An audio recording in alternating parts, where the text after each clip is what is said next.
Xin Qi's biological father has been arrested. The deeper we dig into the Yu Menglong case, the darker it gets. What began as a mysterious death has now torn open something far larger, cutting straight into the Chinese Communist Party's main artery and threatening to expose crimes that may have been buried for years. No wonder the regime is now pouring every ounce of its power into covering it up. Today, we're peeling back the curtain on Xin Qi, the man widely believed to be the chief mastermind behind Yu Menglong's death. The law of the universe never changes. Good is rewarded and evil brings its own downfall.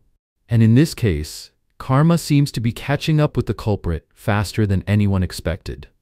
From the very start, rumors claimed that Xin Qi was the illegitimate son of Cai Qi, the fifth-ranking member of the CCP Politburo Standing Committee and the de facto chief of staff to party leader Xi Jinping. The version of Xin Qi you see online today looks like a youthful man in black-rimmed glasses. But according to political commentator Li Peng, that's not his real face. It's the result of plastic surgery. Before the procedures, his appearance was reportedly far less flattering. Even more astonishing, verified leaks from netizens reveal that Xin Qi isn't the secret son of Cai Qi or Xin Baoan at all. His real name is Xin Xiaoxiong. His father, Xin Qi, serves as chairman of the board at Vanke, one of China's largest state-backed real estate conglomerates. His mother is Fang Xiaoli, and he has a biological brother named Qin Xiaolong. All three, father and sons, have been sued in court for unpaid debts and company defaults. The civil judgment papers are there for anyone to see. They've also been blacklisted as dishonest persons subject to enforcement, meaning they're legally barred from flying, staying in luxury hotels, or engaging in any form of high-end spending. Because of this, many netizens now call Xin Qi a fake big shot, a label that fits perfectly with what Mr. Song Dude wrote on Weibo back on September 17. There are plenty of celebrities in this industry who love to bluff. They spread rumors that they're the children of powerful officials, but it's all fake. They just share a similar surname. These frauds exploit chaos to look important. Bah! It's one of the oldest hype tricks in the entertainment world. In that sense, Xin Qi may have been nothing more than a stop-loss point, a scapegoat carefully planted by the real power players behind the curtain. What does that mean? It means the people truly in charge made him look like the big boss, so that within the entertainment world he could intimidate and deceive others more easily. But if anything ever blew up, the trail would conveniently end with him, hence the term stop-loss point.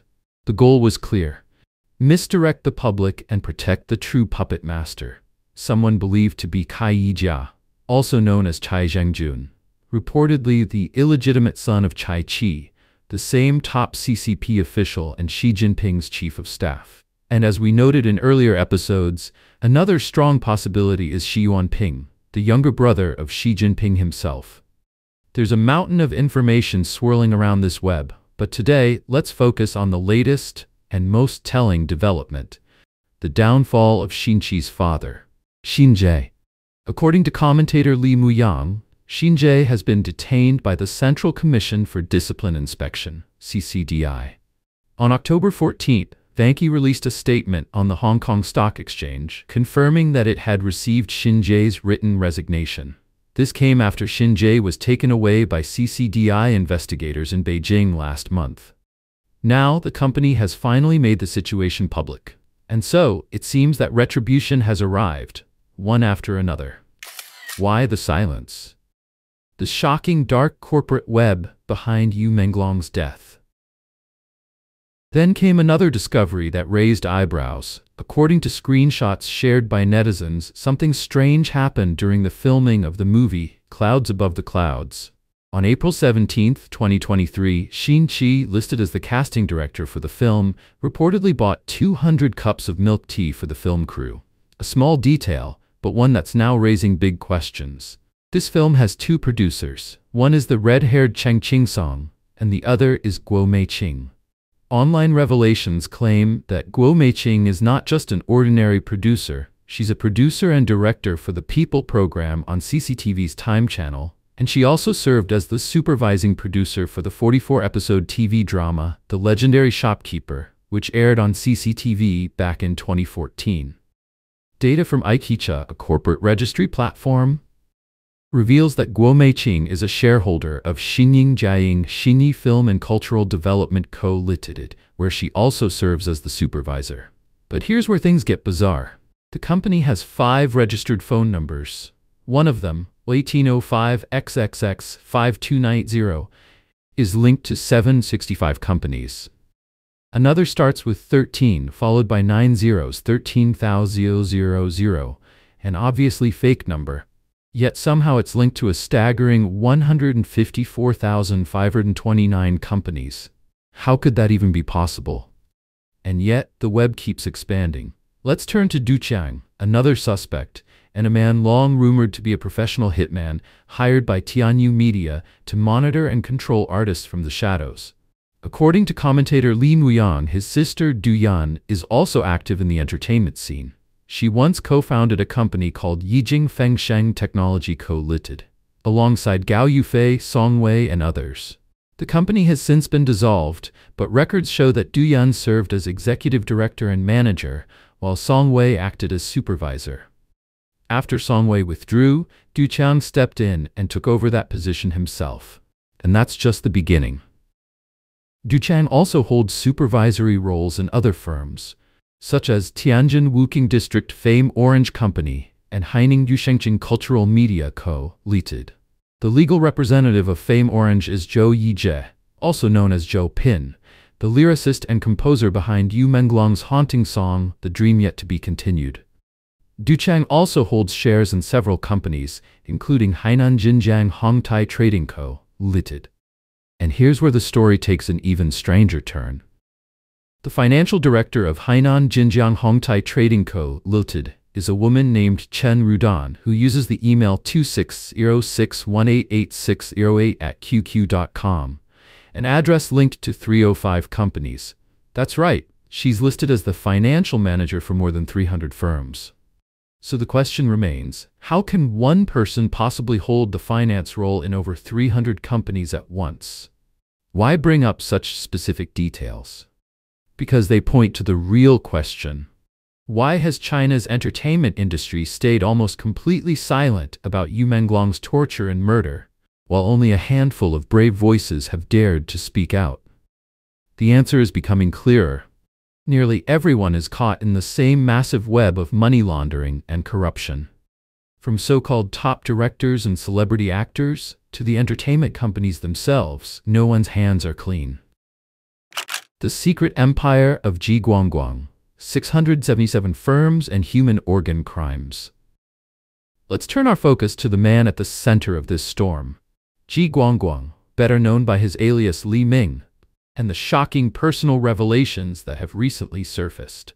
Li Ming has been described as the grandson of former Chinese Premier Li Peng, but new findings from independent online investigators suggest something far more explosive. He is not a legitimate descendant, but rather an illegitimate son, born out of wedlock to Li Xiaoyang, Li Peng's son. According to political commentator Li Menglong, Li Ming was born in Boshan District, Zibo City, Shandong Province, and his registered household address is number 170, Gongnong Street, Shantou Subdistrict, Boshan District, Zibo City. Netizens have also uncovered that Li Ming owns multiple luxury properties in Beijing's upscale Sunshine Upper East community, located along Northeast 4th Ring Road, Jiangtai Town, Chaoyang District. One of those properties, Unit 601, Building 18, is believed to be the very apartment where actor Yu Menglong was thrown to his death. The second, Unit 701, Building 15, Entrance 4, is also registered under his name. But the revelations don't stop there. In Hunan Province alone, GUANGGUANG's name appears on 677 corporate records. That raises a troubling question. What kind of person could possibly hold ties to hundreds of companies at once? Without deep political protection and influence at the highest levels, who could pull that off? The story grows even darker. Investigations suggest that the notorious Xiangya Hospital is also connected to GUANGGUANG's network. This institution has long been accused of harvesting organs from living donors and selling them for profit. To ensure fresh organs, the hospital even constructed a rooftop helipad for rapid organ transport. And that brings us to another chilling name, Dr. Luo Shuaiyu. He was reportedly murdered after gathering evidence of a live organ harvesting operation inside Xiangya Hospital. If the hospital truly falls under GUANGGUANG's control, one can't help but wonder, was Dr. Luo's death orchestrated by Li Ming himself? In previous episodes, we mentioned that Li Peng was among the officials who pushed for martial law in Beijing and, together with Deng Xiaoping, ordered tanks and troops into Tiananmen Square, resulting in the June 4, 1989 massacre that stunned the world. It was this act that earned him the title, the Butcher of Beijing. Perhaps cruelty is, after all, a family gene. Think about it. How much blood from innocent Chinese citizens still stains the hands of the Li Peng family? At the crime scene, GUANGGUANG wasn't merely a bystander. He played a central role, deeply embedded in the CCP's inner circle. His family's reach extends into China's state-backed media empires, where companies like Tianyu Media and Mango Supermedia list the Chinese State Social Security Fund as a shareholder, effectively binding them to the lives and futures of ordinary Chinese citizens. Meanwhile, the country's hospital system operates under direct CCP supervision, where people are forcibly matched for organ transplants, and where many celebrities have been found registered under trademarks linked to the arms industry. So the question remains, and it's one that haunts us all. Have China's 1.4 billion citizens already become nothing more than human minds for the Chinese Communist Party? Yu Menglong's bloodstained jacket appears at Beijing's 798 Art Museum. Global petition for justice surges. Recently, netizens exposed a disturbing revelation. One of the exhibits at Beijing's 798 Art Museum, a bloodstained jacket, looked almost identical to the one actor Yu Menglong often wore before his death. Everything matched, the color, cut, and even the stains. To make things even more chilling, a pair of shoes believed to have belonged to Yu also appeared on display. In our previous episode, we mentioned that the 798 Art Museum was exhibiting 600 pairs of old shoes, among which there was a pair of canvas shoes that looked strikingly similar to the ones actor Qiao Renliang once wore. But that's not all. New revelations now suggest that there are human body exhibits resembling the most handsome Shaolin monk, Xu Feng, leaving visitors horrified. According to the People's Paper, in August 2024, Xu Feng, real name Xing Zhongping, a 21-year-old actor, died in what authorities described as a car accident on a highway in Zhejiang province. Officials claim the crash was caused by a truck illegally parked on the roadside. But soon after his death, a wave of shocking revelations began to spread online. When his body was brought back to his hometown, villagers noticed surgical stitch marks, sparking suspicions that one of his organs might have been removed. Even more rumors followed, alleging that he had been tortured for up to 40 hours before his death, a claim that sent shockwaves across social media. Although the authorities have never confirmed these reports, fans unearthed Xu Feng's final live stream, noting that he appeared deeply anxious and fearful. At one point, he seemed to mouth the words, "Help me," silently toward the camera, a haunting detail strikingly similar to that of actor Yu Menglong. Even more coincidentally, multiple reports revealed that Xu Feng was also an actor under Tianyu Media, and that his manager was none other than Du Chang. As previously reported, the 798 Art Museum, Bulgari Hotel, and Sunshine Upper East Community, where Yu Menglong was allegedly held captive, are all within close distance. Rumors now suggest that these locations were the actual crime scenes where Yu was detained and tortured. Many believe the macabre artworks displayed at the 798 Art Museum are actually souvenirs and trophies kept by the killers, and that several celebrities could be among the victims. It's been over a month since Yu Menglong's death, but public outrage has not faded. If anything, it has only grown stronger. Independent journalists and online creators continue to investigate, digging into the people possibly involved. The Chinese Communist authorities, however, fearing the growing attention, have been working tirelessly to suppress the topic. Sharp-eyed netizens noticed something suspicious about Yu Menglong's Weibo statistics. On October 10th, his hashtag had 38.67 billion views. On October 11th, that number dropped to 27.23 billion. On October 12th, it fell again to 11.94 billion. And by October 13, it had plunged to just 54.486 million. It was obvious someone was manipulating the numbers to kill the discussion. Yet, Chinese netizens refused to back down. They continue to uncover evidence and speak out for Yu Menglong. Meanwhile, a global petition on a vase demanding justice for Yu has already gathered 374,000 signatures as of the time this video airs. At this pace, it's set to reach 500,000 soon, a milestone that would draw the attention of international human rights organizations. According to independent blogger David's viewpoint, at first, most of the signatures came from Taiwan, but now people from the United States, Malaysia, Singapore, and other countries have joined in. Encouragingly, some brave mainland Chinese citizens even risked censorship to sign the petition through VPNs. David also revealed that a Chinese community in Hollywood recently organized a public campaign on the Hollywood Walk of Fame to demand justice for Yu Menglong. Over a dozen volunteers held banners and handed out flyers. Many passers-by, people from all over the world, stopped to show support. Overnight, the number of petition signatures skyrocketed, proving the campaign's impact. According to David, Chinese authorities are spending money to buy off overseas media, pressuring them to stay silent about the case.